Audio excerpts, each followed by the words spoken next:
Viaggiare insieme è come un tango, come strade che si incrociano,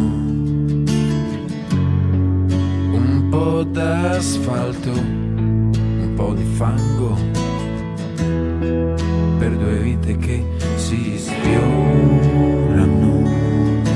cercano viaggio verso qualche cosa che è già dentro di noi, dentro gli sguardi e dentro le parole.